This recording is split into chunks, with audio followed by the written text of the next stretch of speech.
की तरह चेतना मंच का बहुत बहुत शुक्रिया हमें ये प्लेटफॉर्म देने के लिए, जहाँ पर हम लोग अपने मन की बात रख पाते हैं।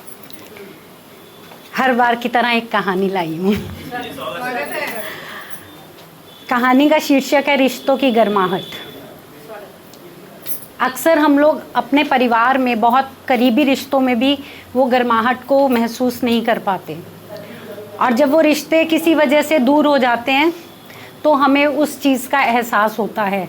तो कई बार ऐसा होता है कि कुछ सुनकर, कोई गज़ल, कोई कविता या कोई कहानी, शायद हमारे लोगों की भागती दौड़ती ज़िंदगी में हमें भी 2 पल एहसास हो जाए कि जो हमारे बहुत करीबी हैं वो कैसा महसूस करते हैं।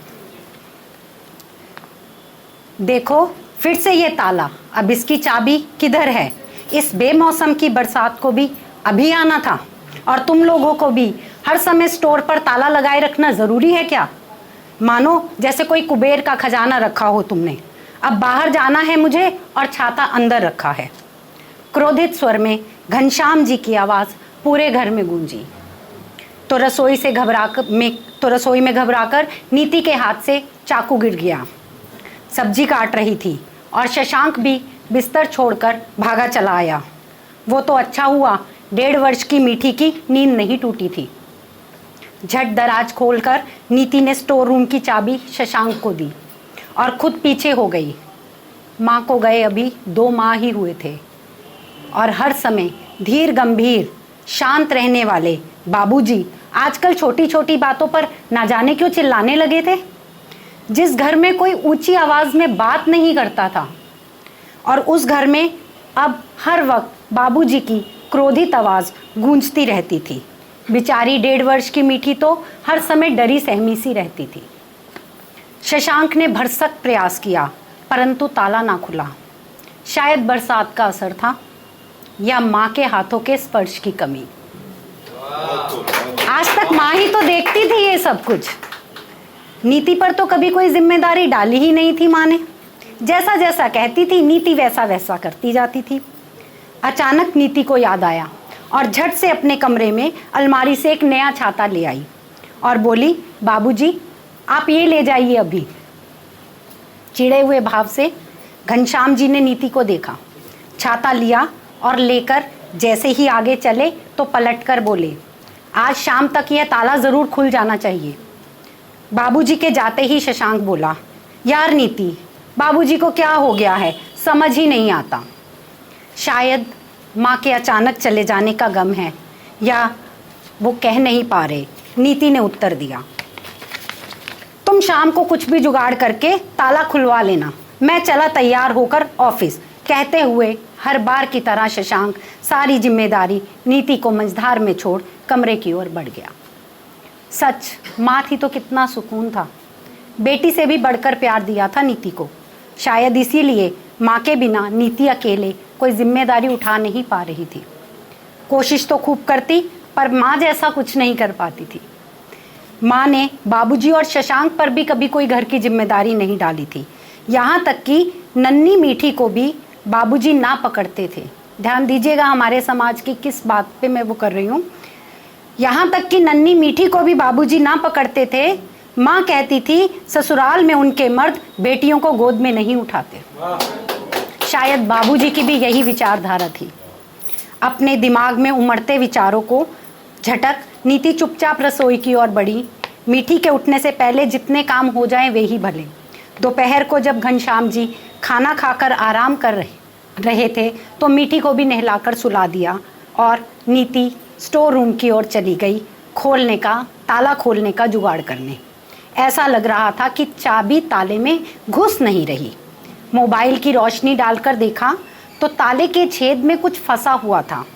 उसे एक पतली सुई के सहारे निकालकर थोड़ा तेल डाला, कुछ देर यूं ही पड़ा रहने दिया, थोड़ी धूप लगाई और चाबी आसानी से घुसी और ताला खुल गया। नीति के चेहरे पर मुस्कान थी। शाम को शशांक ने आते ही पूछा, ताला खुल गया और गुत्थी भी सुलझ गई। अब तुम कपड़े मत बदलो, चलो यही कहीं काम जाना है, नीति ने आदेश दिया। अभी किधर? और मीठी? शशांक ने हैरानी से पूछा। वो बाबूजी के पास रहेगी, कुछ देर की ही तो बात है। बाबूजी? थोड़ी देर के लिए मीठी को देखना, मुझे डॉक्टर के पास जाना है। बिना घनश्याम का उत्तर सुने 1.5 वर्षीय मीठी को उनकी झोली में डाल दिया और शशांक भी स्तब्ध सा कठपुतली बना नीति के पीछे पीछे निकल गया। रास्ते भर पूछता रहा, पर नीति ने इस जवाब में उसे मूक कर दिया, मुझ पर विश्वास है ना, चुप रहो। 1 घंटा पार्क में बिताकर दोनों घर लौटे। बाबूजी मीठी को कंधे में लगाए लोरी सुना रहे थे और मीठी पहली बार दादा की गोदी में झूल रही थी। बाबूजी की आंखें नम थी। आज अरसे बाद बाबूजी के होठों पर मुस्कान थी। चुपचाप दोनों अपने कमरे की ओर बढ़ गए। गले से लगा लिया था नीति को शशांक ने। ये सब कैसे हो गया नीति? नीति मुस्कुराते हुए बोली, उस जंग लगे ताले की वजह से। आज जब ताला नहीं खुल रहा था तो सोचा माँ होती तो क्या करती, और जैसे ही मोबाइल की रोशनी ताले पर डाली तो समझ आया माँ के जाने का दर्द कुछ गांठ सा बाबूजी के दिल में भी तो फंसा होगा ना। माँ अचानक अच्छी भली तो सोई थी और सुबह उठ ही नहीं पाई थी। माँ के होते बाबूजी को किसी चीज़ की परवाह नहीं थी, ना दुनियादारी की ना रिश्तेदारी की। सब माँ ने ही तो संभाला था, और मैं जितना मर्जी कर लूँ मैं माँ जैसा नहीं बन सकती, मैं जानती हूँ। मीठी को जबरन गोद में दिया और देखो ना अपने खून के रिश्ते का उबाल। कैसे बाबूजी के चेहरे पर पुरानी वाली मुस्कान आ गई। बहू, बात तो तूने 16 आने की सच कही है। सोई हुई मीठी को शायद घनश्याम जी सुलाने आए थे और उन्होंने पीछे से ये बात सुन ली थी। सच, तुम्हारी माँ का यूं चले जाना मुझे तोड़ गया, परंतु आज तुम्हारी बात सुनकर लगा कि मेरी मालती कहीं गई नहीं है। वो तो अपनी समझ, अपने संस्कार, अपना स्वभाव तुझको दे गई है। बहुत शिकायत थी मेरी भगवान से कि अचानक उसे ले गया, ना कहा ना सुना, मुझे अकेला कर गई वो। पर आज तेरी बातों और मीठी के नाजुक स्पर्श से ऐसा प्रतीत होता है मानो मालती कहीं गई नहीं, यही कहीं है। और मीठी के पालन पोषण की जिम्मेदारी भी शायद आधी मुझ पर डाल गई है। आज रिश्तों पर लगा ताला स्नेह की कुंजी और रिश्तों की गर्माहट से खुल गया था। यूं तो मालती जी नहीं थी, परंतु मालती जी के निवास में आज फिर से खुशियों ने दस्तक दे दी थी। अक्सर ऐसा ही होता है, हम लोग जब हमारा कोई भी करीबी इंसान चला जाता है तो उसके जाने के बाद हमारे दिल में कुछ खालीपन सा रह जाता है, और उसको कई बार तो हम किसी से साझा कर लेते हैं और कई बार नहीं, और वो खालीपन हमेशा कचोटता रहता है। और करीबी रिश्तों में भी कुछ गांठ सी फंस जाती है। ज़रूरी नहीं कोई व्यक्ति कहीं चला जाए, कई बार एक कमरे में रहते हुए भी बहुत सी दूरियां आ जाती हैं। तो इस कहानी के ज़रिए यही कहने की कोशिश है कि उन जो दूरियां हैं उसको, उस खालीपन को अगर हम गर्माहट से, प्यार से, एहसास से एक दूसरे की कदर करके करें तो शायद बहुत से रिश्ते जो हम बाहर ढूंढते हैं वो हमें अपने घर परिवार में ही मिल जाएं और हमें बाहर नहीं जाना पड़े। एक छोटी सी 4 पंक्तियाँ लिखी हैं। वैसे सबको पता है कि मैं कहानियाँ ज़्यादा लिखती हूँ और मुझे कुछ ये गज़ल वगैरह इतना मैं नहीं लिख पाती हूँ, मगर कुछ दिल में आया तो अभी, और जितना मैं लिखती हूँ 99% मेरे अनुभव सच्चे ही होते हैं। तो अभी पीछे दिनों आपने देखा होगा कि कोविड के टाइम पे बहुत से लोगों ने बहुत से लोगों को खोया, तो मुझे एक कपल से रूबरू होने का वो मिला कि दोनों के ही जीवन साथी नहीं रहे किसी वजह से। एक का डिवोर्स हो चुका था और एक के जीवन साथी की जीवन लीला ख़त्म हो गई थी, बट वो दोनों एक दूसरे को पसंद करते हैं और बच्चे भी हैं उनके। तो दे आर नॉट एबल कि समाज आप जितना भी कह लें, लेकिन कई बार हम समाज अपने परिवार की वजह से उस रिश्ते को आगे नहीं बढ़ा पाते हैं। तो उसके बारे में कुछ लिखा है, उनकी फीलिंग्स के बारे में कुछ लिखा है। कहते हैं हर मोड़ पर इश्क होता है, हर उम्र में इश्क होता है। कुछ दास्तां मशहूर हो जाती हैं, सदियों तक उनका नाम लिया जाता है, जैसे हीर रांझा, लैला मजनू, और बहुत सी अनकही इश्क की दास्तां हर रोज गली मोहल्लों में बंद कमरों में दम तोड़ती नजर आती हैं। आज कुछ उम्र दराज मोहब्बत की बात करते हैं। जो करना नहीं था बस हो गया, वो मोहब्बत जो परिपक्व है, जिसमें समझदारी है, एक दूसरे की फिक्र है, जो वासना से रहित है और पाक है और जिसमें ठहराव है। दोनों को पता है कि कुछ एंड नहीं है, but still they are in love. कविता का शीर्षक है सुनो ना।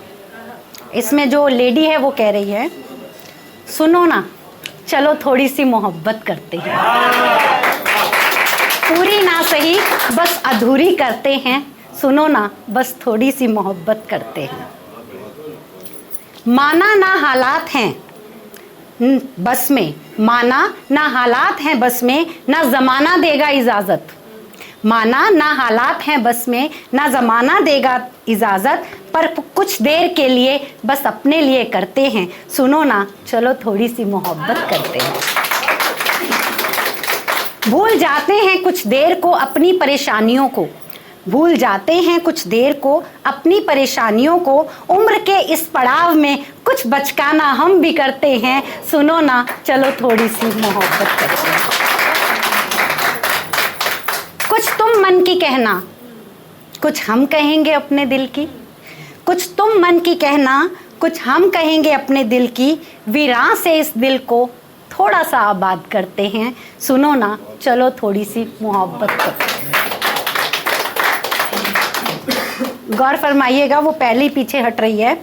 ना तुम कोई वादा करना, ना तुम कोई वादा करना, ना मैं कोई कसम खाऊंगी, ना तुम कोई वादा करना, ना मैं कोई कसम खाऊंगी, बस एक दूजे की रूह की आवाज़ सुनते हैं, सुनो ना चलो थोड़ी सी मोहब्बत करते हैं। अंतिम दो पंक्तियां हैं कि अभी तो वो लोग यंग है, मिल भी रहे होंगे, फ़ोन पे भी बात हो रही होगी, अब उम्र का वो पड़ाव जब शायद वो फ़ोन पे भी बात नहीं कर पाएंगे और शायद बिस्तर पे हैं और अपने अंतिम समय का इंतज़ार कर रहे हैं। ढल जाएगी जब ज़िंदगी की शाम, ढल जाएगी जब ज़िंदगी की शाम, ना हम होंगे कभी साथ। ढल जाएगी जब ज़िंदगी की शाम, ना होंगे कभी साथ, बस उन दिनों के लिए कुछ खास लम्हों को झोली में भरते हैं, सुनो ना चलो थोड़ी सी मोहब्बत। अंतिम दो पंक्तियां सिर्फ तिरंगे के लिए मैंने अभी लिखी हैं। जहां राम को पूजा जाता है, जहां राम को पूजा जाता है, जहां अल्लाह के लिए पढ़ते हैं नमाज, जहां राम को पूजा जाता है, जहां अल्लाह के लिए पढ़ते हैं नमाज, जहां हिंदू खाते हैं सेवैयां ईद पर, जहां मुस्लिम लगाते होली पर गुलाल, जहां हिंदू खाते सेवैयां ईद पर, जहां मुस्लिम लगाते होली पर गुलाल, ऐसे अनेकता के लिए में एकता लिए हुए मेरे भारत को शत शत प्रणाम, शत शत प्रणाम।